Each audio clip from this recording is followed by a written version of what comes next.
Silas Diary from the First Century Diaries by Gene Edwards, Chapter 8. "Youth is with him. He'll live," said the doctor. "There's salt water in his lungs, but the fever should burn that out after a few days. Now, that one over there, that's a different story. First, his back is infected. How in the name of the gods did he come to be covered with so many open wounds? That alone is enough. He too has water in his lungs.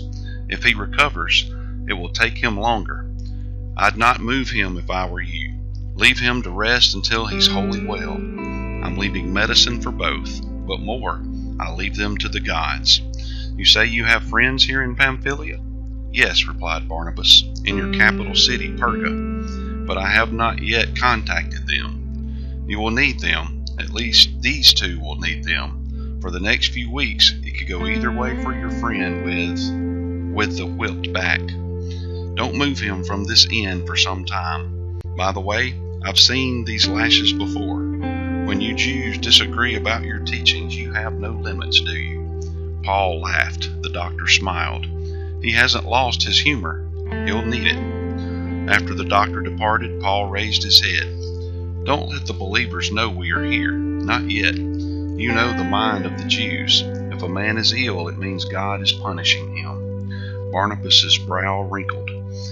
"When do we meet them? How shall I explain our being here so long without contacting them? Besides, I'm not sure being shipwrecked falls into the category of sickness, even for the most religious Jews.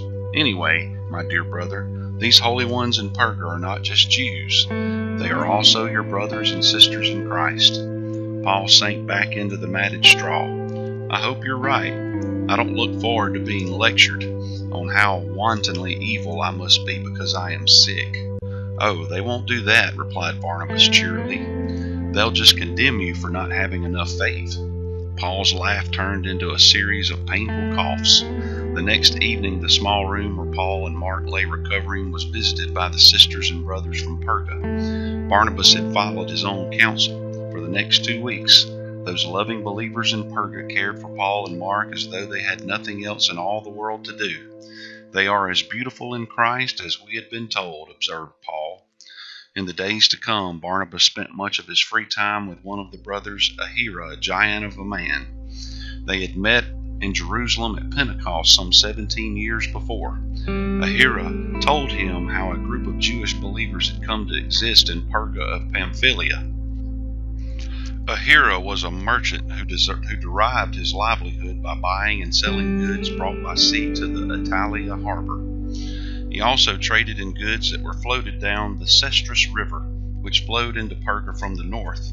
It turned out that Ahira also knew a great deal about the land that lay north of them. "We are the only believers in this part of the world.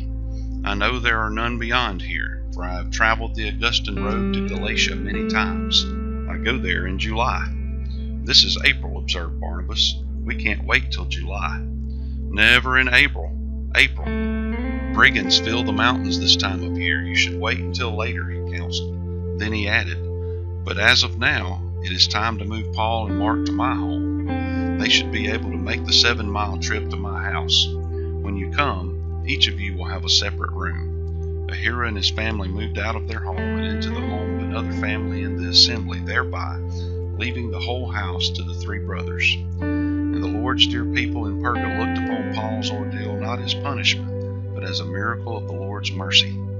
After 2 weeks had passed, Paul and Mark were able to move about, though both continued to cough blood. Every afternoon, Mark came down with a fever that lasted about 2 hours.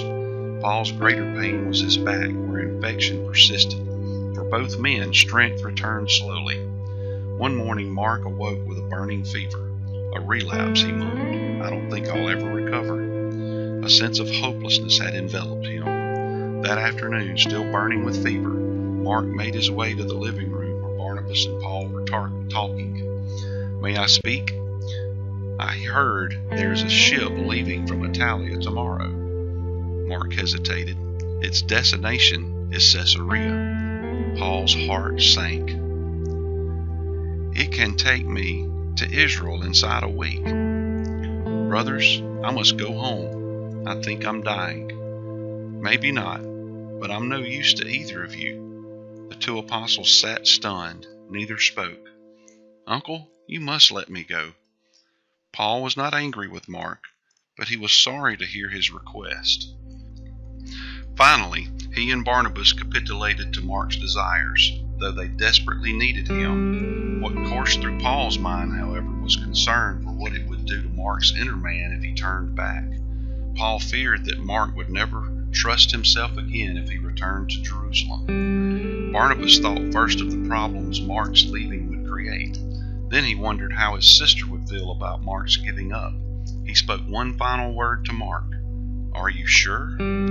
Yes, I can't go on. It will be difficult, almost impossible, to continue on without you, Mark, Paul said quietly. Mark dropped his eyes. Do as you feel you should, Paul added. But tell me, how will you get from Caesarea to Jerusalem? We have close kin in Caesarea, answered Barnabas. We will go with you to the port, Mark. Thank you, Paul. An hour later, two older men laid hands on a younger man, prayed for him, and sent him on his way back to his homeland. Mark's passage took a large part of our money, said Barnabas as the two men returned to Ahira's house. We'll have to be careful with what we have left until we reach a city where we can ply our respective trades. Yes, answered Paul reflectively, and because we must now carry all our luggage, we will not be able to carry much food, so we will have to be careful with both money and food. He is young, Paul. He will grow. One thing is for sure, he belongs in Israel and not out here, observed Paul.